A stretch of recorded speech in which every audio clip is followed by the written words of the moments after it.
네, 5분여 남았습니다. 지금 3시 24분 47초 구간 지나가고 있습니다. 오늘 장 어떻게 좀 마감이 될지 크게 좀 출렁거림이 나옵니다. 왜냐면 오늘 월말이고요. 윈도우 드레싱성, 물량, 수급적인 변수도 아마 장 막판에 많이 작용을 할 겁니다. 코스피는 저점을 낮추고 코스닥은 그래도 강보합권 유지되고 있는데요. 코스피 먼저 보겠습니다. 코스피 지수 전거래 대비로 0.66% 하락입니다. 이렇게 되면 장중 저점에서 마감이 될 것으로 보이는데 동시효과 구간까지만 하더라도 이 정도가 아니었거든요. 그런데 빠르게 저점 낮추면서 지금은 2,560선대 있습니다. 2,568포인트로 거의 장중 저점이 오늘 움직일 때는 이 정도가 아니었죠. 오늘 2,575선이 장중 저점이었는데 동시효과 들어서면서 빠르게 더 낮아지고 있습니다.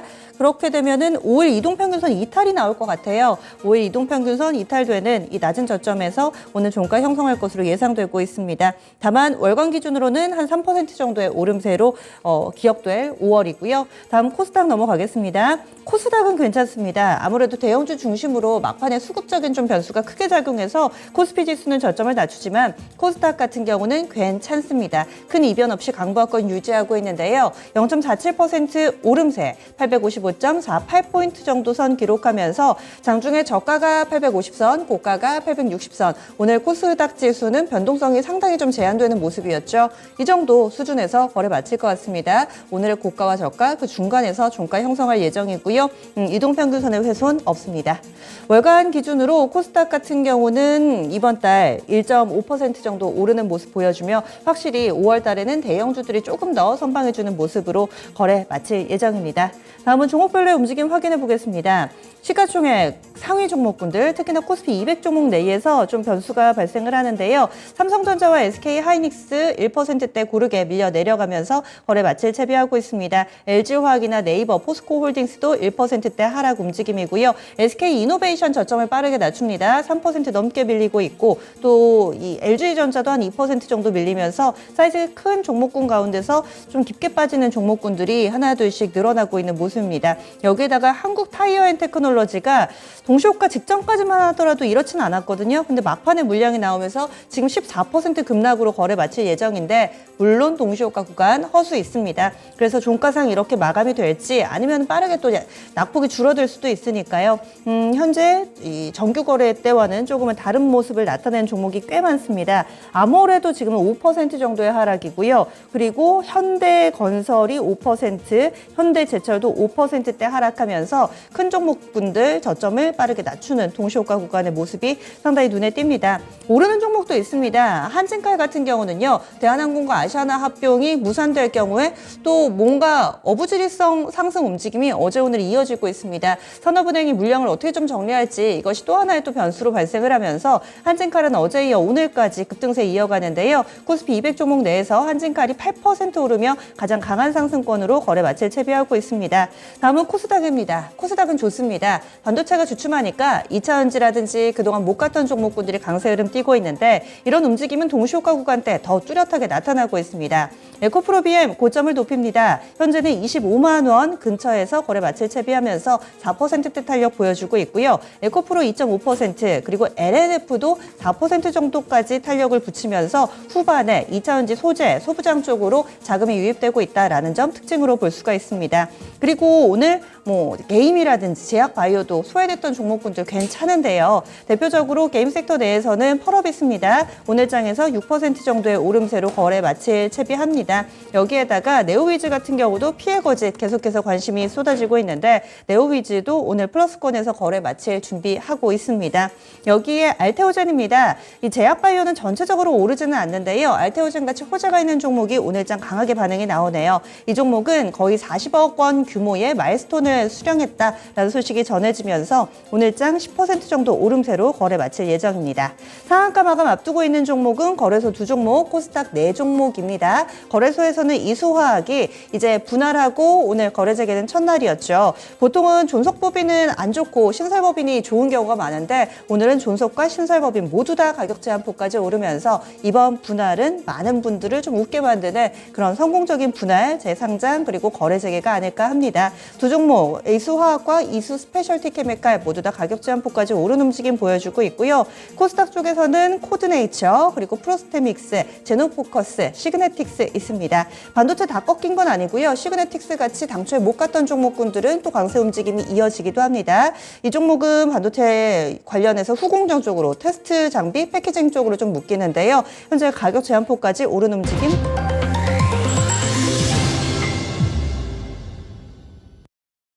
5월 31일 수요일장 이렇게 거래 모두 다 마무리가 됐습니다.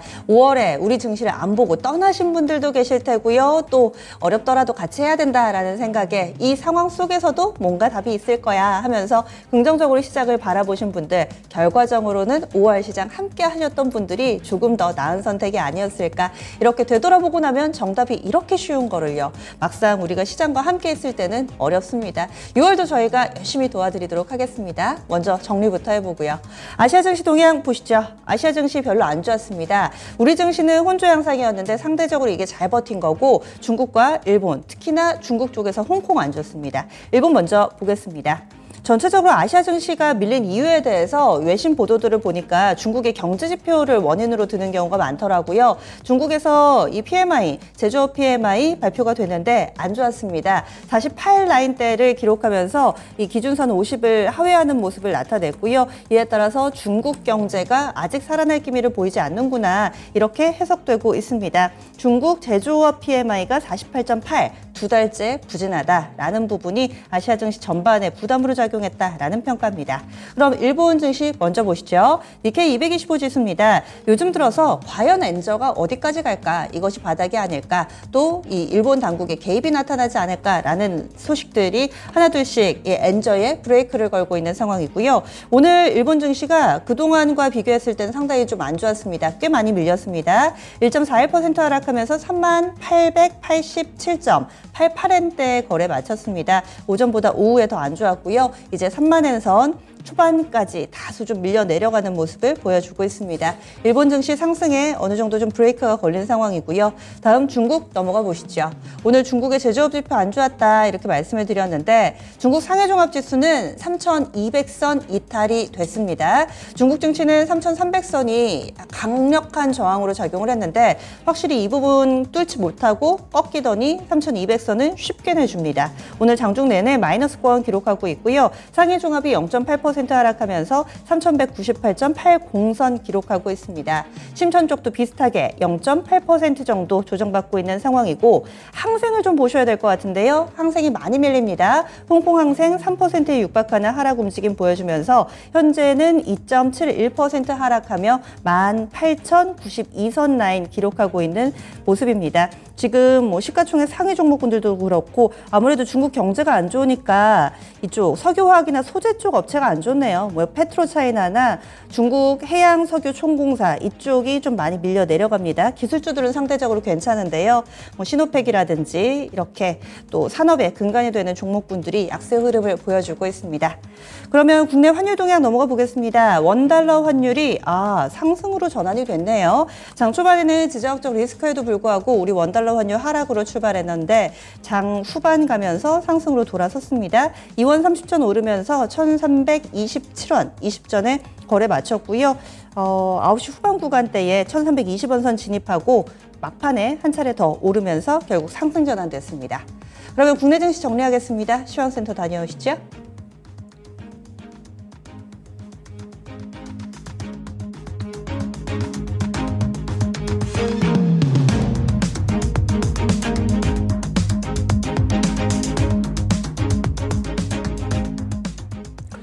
네, 다시 힘차게 올라가나 싶었는데 좀 아쉬웠죠. 코스피와 코스닥의 희비가 좀 엇갈리는 오늘장이었는데요. 코스피 거래소는 좀 내렸고 코스닥은 상승 마감이 됐습니다. 자, 그럼 지금부터 수요일장의 마감 시황 정리를 해드리겠습니다. 코스피부터 먼저 확인을 해보시죠. 코스피는 사흘 만에 하락으로 돌리면서 거래를 마치게 됐습니다. 자, 보시면요. 전장 대비 소폭 하락하면서 거래를 마치게 됐죠. 종가는 2,577포인트의 거래를 마쳤습니다. 자, 분봉 통해서 장중의 움직임 좀 확인해 보도록 하겠습니다. 장 초반에 고점이 2,596까지 나오면서 오늘 2,600까지 가나 싶었습니다만 그때가 고점이 됐습니다. 상승분을 반납하고서 오후장 들어서면서는 하락으로 돌리는 그런 흐름이 나타났는데요. 결국 장중 저점 부근에서 소폭 하락으로 마감이 됐습니다. 자, 수급도 확인해 보도록 하겠습니다. 수급 보시면요. 외국인이 샀지만 기관이 좀 팔았습니다. 자, 보시다시피 확인해 보실까요? 자, 외국인은 2,200억 원 순매수로 거래 마쳤고요. 기관에서는 3천억 원 가까이 매도 우위로 장을 마치게 됐습니다. 자, 이런 가운데서 개인도 사들이는 모습이었는데 625억 원 매수 우위로 오늘 장을 마치게 됐습니다. 자, 이어서 업종별 등락도 살펴보도록 하겠습니다. 오늘 내려간 업종들이 확실히 좀 많았습니다. 등락률 하위 순으로 먼저 체크를 해보시죠. 가장 크게 내려갔던 업종 보시면 섬유의복 업종, 막판에 업종지수 낙폭도 더 커졌습니다. 1.42% 내려가면서 거래를 마쳤고요. 건설 업종도 1%대 내림세 이렇게 나타났습니다. 그 뒤를 이어서는 화학 업종이 0.99%, 통신이 0.81%, 서비스 업종이 0.59% 하락으로 마감이 됐습니다. 자, 그럼 반대로 등락률 상위 순으로도 체크를 해보시죠. 오늘 장에서 유난히 눈에 띄었던 상승폭을 보였던 업종이 바로 전기가스였습니다. 이쪽만 2%가 넘게 단연 상승폭이 컸죠. 2.4% 이상의 상승 마감이 됐습니다. 3분기 전기요금이 인상이 불가피할 것이라는 이야기가 나오고 있습니다. 이런 가운데서 대표 종목인 한국전력의 주가 강세가 유효하게 작용이 됐는데요. 오늘 장 한국전력 3% 넘게 오르면서 전기가스 업종지수 자체를 크게 끌어올렸고요. 그 뒤를 이어서는 운수창고업종 1% 가까이 올랐습니다. 아무래도 해운 대표주인 HMM부터 오늘 항공주들의 강세가 있었기 때문으로 보이고요. 그리고 종이 목재도 만만치 않게 강했죠. 0.86% 상승 마감이 됐습니다. 이 밖에 의료 정밀이 0.76% 올랐고요. 증권업종 0.24% 상승 마감 됐습니다. 자, 다음으로 시가총액 상위 종목들 흐름 보겠습니다. 반도체부터 먼저 보시면요. 반도체가 오늘 내려왔습니다. 삼성전자의 화려했던 신고가, 이 경실 이후에 오늘은 하락으로 좀 돌리면서 마감이 됐죠. 삼성전자와 SK하이닉스 모두 다 하락했습니다. 보시다시피 삼성전자는 1.24% 내리면서 71,400원에 장 마쳤고요.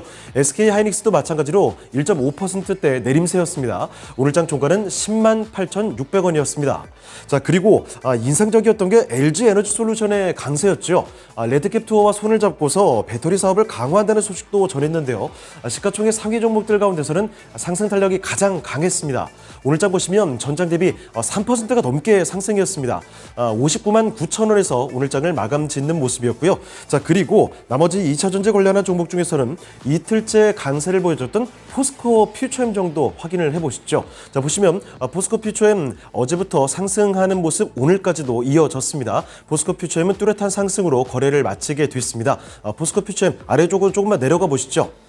자, 확인을 해보도록 하겠습니다. 자, 포스코 퓨처엠 전장 대비 2% 넘게 상승하면서 35만 원에 장을 마쳤습니다. 그리고 나머지 종목들은 대부분 1% 안팎으로 밀리면서 특별한 소식은 없었는데요. 이런 가운데서 자동차 종목들에서 다소 특징적이었던 것이 장 초반에 고점을 기록하면서 다 상승이었죠. 자, 그런데 이 상승분을 모두 반납하면서 거래를 마치게 됐습니다. 거의 보합 수준까지 돌렸는데 일단 현대차 보시면 하락으로 돌렸습니다. 0.25% 내리면서 정확히 20만 원에 거래를 마쳤고요. 기아의 경우에는 강보합 마감이 됐죠. 85,900원에 거래를 마쳤습니다. 그리고 현대모비스도 마찬가지로 장 초반 고점 대비해서 상승분을 좀 돌려놓으면서 이 보합 수준에서 거래를 마쳤습니다. 현대모비스 종가까지 한번 확인을 해보실까요? 조금만 내려주시죠. 현대모비스는 전장 대비 0.2% 내리면서 22만 3천 원에 거래를 마쳤습니다. 자, 다음으로 특징주 보겠습니다. 자, 오늘 장 상승률의 최상단에 위치한 종목들 가운데서는 합치고 나뉘고 다시 말해서 분할 이슈 그리고 인수합병과 관련된 이슈에 관련된 종목들이 많았습니다. 자, 그래서 그 관련주들을 모아봤는데요. 자, 먼저 어제장에 화제가 됐던 종목이었습니다. OCI와 OCI 홀딩스죠. 이 인적 분할된 후에 거래액의 첫날에 동반 급락했던 게 바로 어제였습니다. 자, 그런데 오늘 장에서는 매수세가 들어오면서 급등세를 반대로 보이는 모습이었죠. 자, OCI가 전장 대비 20% 가까이 올렸습니다. 17% 상승 마감되면서 14만 4,500원에 거래를 마쳤고요. OCI 홀딩스는 그보다는 상승폭이 좀 제한적이었습니다. 오늘 장은 전장 대비 5% 가까이 올리면서 86,200원에 장을 마쳤죠. 자, 그리고 이수화학과 이수 스페셜티 케미컬 보시죠. 이수화학에서 인적 분할해서 나온 종목 바로 이수 스페셜티 케미컬인데요. 이수화학과 동반해서 모두 다 이 상한가의 거래를 마치게 됐습니다. 이수화학은 26,950원까지 솟구쳤고요. 이수 스페셜티 케미컬이 마찬가지로 상한가까지 직행하면서 107,900원에 장을 마쳤습니다. 자, 그리고 대한항공의 아시아나 인수합병 무산 가능성이 대두가 됐습니다. 이와 관련해서 이 관련주들이 강세를 보였는데요. 이 경영권 분쟁으로 인한 주가 급등 사례가 종전에 있었기 때문입니다. 자, 그래서 대한항공의 모회사인 한진칼, 이 본주와 우선주가 모두 다 급등세를 보였죠. 자, 보시면 한진칼 본주가 8.5% 오르면서 5만 원대 위로 올라섰고요. 한진칼 우선주의 경우에는 거의 20% 가까이 올랐습니다. 급등세를 보이면서 34,000원에 장을 마쳤습니다. 그리고 자동차 부품주들까지도 특징주로 확인을 해보시죠. 증권가의 분석이 하나 좀 나왔습니다. SK증권입니다. 코로나19와 자동차용 반도체 공급 부족으로 인한 이 보복 소비 수요, 이로 인해서 2023년부터는 글로벌 자동차 시장이 성장 사이클에 진입했다. 바로 이런 분석이 나왔기 때문이죠. 그래서 자동차 비중 확대 시기라는 분석이었습니다. 자, 그래서 관련해서 자동차 부품주들 좋은 종목들이 오늘 장 여럿 있었습니다. 모아봤는데 종가 확인해 보시죠. 자, 보시다시피 평화산업 같은 종목 오늘 9% 넘게 오르면서 1,744원까지 갔고요. 그리고 덕양산업도 오늘 거의 10% 가까이 올랐습니다. 8,770원에 장을 마치는 모습이었죠. 자, 그리고 동원금속이 6.4% 올리면서 1,249원까지 터치했고요. 그리고 HL만두와 화신 윗골이 조금 달았습니다만 그래도 나란히 1에서 2%대 주가 상승으로 거래를 마치게 됐습니다. 자, 다음으로 코스닥으로 넘어가 보겠습니다. 코스닥 보시면 코스닥은 이틀째 상승으로 거래를 마쳤죠. 전장 대비 0.64% 올렸습니다. 포인트로 5포인트 올리면서 오늘장 종가는 856.94포인트의 거래를 마쳤습니다. 자, 분봉통에서 장중의 움직임 좀 보시죠. 10시 구간 정도까지는 쭉 올리면서 860포인트의 고점을 만들었고요. 그리고 그 뒤로는 상승폭이 좀 줄었습니다만 내려간 폭이 이쪽도 뭐 제한적이었죠. 크게 움츠러들지는 않으면서 그대로 850선 중반대에서 거래를 마쳤습니다. 종가는 857포인트 근방이었습니다. 자, 수급도 보겠습니다. 외국인도 기관도 매수가 더 많았습니다. 자, 보시다시피 외국인이 1,370억 원, 그리고 기관이 1,100억 원 매수 우위로 거래를 마치게 됐고요. 개인만이 홀로 팔았습니다. 자, 보시다시피 개인은 2,300억 원 이상 순매도로 오늘 장을 마치게 되었습니다. 자, 이어서 시가총액 상위 종목들 흐름 보겠습니다. 시총 상위 종목들 상승이 더 많았습니다. 일단 2차전지 쪽에서 받쳐주는 모습이었죠. 에코프로 BM과 에코프로 LNF까지 모두 3%대 상승 마감이 됐습니다. 보시다시피 에코프로 BM 장 막판에 상승 탄력을 더 붙였습니다. 4% 넘게 끌어올리면서 24만 9천 원에 장을 마쳤고요. 에코프로도 3.1%대 올렸습니다. 56만 3천 원에 장을 마치는 모습. 그리고 LNF도 나란히 3%대 올렸죠. 오늘장 종가는 정확히 27만 원이었습니다. 자, 그리고 이런 가운데서 제약바이오주들로 넘어가 보시면요. 이 전반적으로는 큰 움직임은 없었는데요. 한 종목만 유난히 좀 강했습니다. 알테오젠 확인해 보시죠. 자, 알테오젠 일단은 바이오 USA 이 이벤트 참여에 대한 기대감도 있겠습니다만 이 약 40억 원 규모의 마일스톤을 수령했다라는 공시가 유효하게 작용이 됐습니다. 그래서 오후장 들어서 갑자기 좀 급등세를 보이는 흐름이었죠. 보시다시피 알테오젠은 거의 10% 가까이 솟구쳤습니다. 오늘장 종가는 5만 원대 위로 올라서면서 5만 500원에 장을 마치게 됐고요. 자, 그리고 이 밖에 게임주 가운데서 펄어비스가 아주 좀 강했죠. 자, 펄어비스 보시면 신작 붉은 사막에 대한 기대감을 높이는 증권가의 리포트에다가 그리고 검은 사막의 업데이트 소식까지 오늘장 급등세를 보였습니다. 자, 보시다시피 종가 확인해 보시면 펄어비스 전장 대비 6%가 넘게 올랐죠. 거의 5만 원 부근에서 장을 마치게 됐습니다. 49,900원이 오늘장의 종가였습니다. 자, 그리고 마지막으로 요새 반도체주들 움직임이 좋은데요. 바짝 치고 올라왔던 HPSP 확인해 보시죠. 자, HPSP 보시면 오늘장 장 막판 들어서 상승 탄력 더 붙었습니다. 전장 대비 4% 넘게 올리면서 27,300원에 거래를 마쳤습니다. 자, 이번에 특징주로 넘어가 보시죠. 엔비디아 관련주들 오늘도 강했습니다. 차세대 자율주행 로봇 플랫폼인 아이작 AMR 이 공개 소식에 힘입어서 오늘 관련주들의 강세가 또다시 이어졌는데요. 무섭게 상승하는 모습. 자, 먼저 아이크래프트부터 확인해 보겠습니다. 자, 아이크래프트부터 제이시언 시스템, 이 세코닉스까지 이렇게 관련해서 파트너사로 부각이 되면서 급등세를 보였죠. 자, 일단 아이크래프트 오늘장에서도 20% 가까이 올랐습니다. 4,560원까지 도달했고요. 세코닉스 같은 종목도 두 자릿수대 상승 탄력 보이면서 11% 올랐죠. 8,000원 부근까지 도달하는 흐름 확인이 됐고요. 그리고 제이시언 시스템도 음모 기록됐지만 그래도 8%대 강세였습니다. 5,990원에 장을 마치게 됐고요. 자, 그리고 T-로보틱스, 엔비디아와 자율주행 협력사인 일본 회사와 또 이 T-로보틱스가 합작사를 설립했다라는 점이 부각이 됐습니다. 자, 그래서 T-로보틱스 5%대 강세로 18,200원에 거래에 마쳤고요. 그리고 오이솔루션 보시면 이쪽 이슈가 하나 있었습니다. AI 열풍, 엔비디아 닮은 마벨 테크놀로지다. 바로 이런 월가의 분석이 나오면서 마벨과의 오이솔루션의 개발 이력이 부각이 됐습니다. 자, 그래서 장중 급등세를 보였는데 윗골이 제법 달았죠. 그래도 8% 넘게 올리면서 16,980원에 거래를 마쳤습니다. 자, 그리고 이와 함께 오이솔루션이 이렇게 5G 대표 종목이었죠. 이 종목이 이렇게 강세를 보여주다 보니까 와이팜이나 텔레필드 같은 5G 관련된 종목들도 오늘장 강세를 보여줬고요. 그리고 이수페타시스 같이 요즘 들어서 엔비디아 관련해서 자주 오름세로 거론이 됐던 종목 오늘장도 강세였습니다. 2% 올리면서 오늘장 종가는 14,630원에 거래를 마쳤습니다. 네, 지금까지 마감 시황 정리해드렸습니다.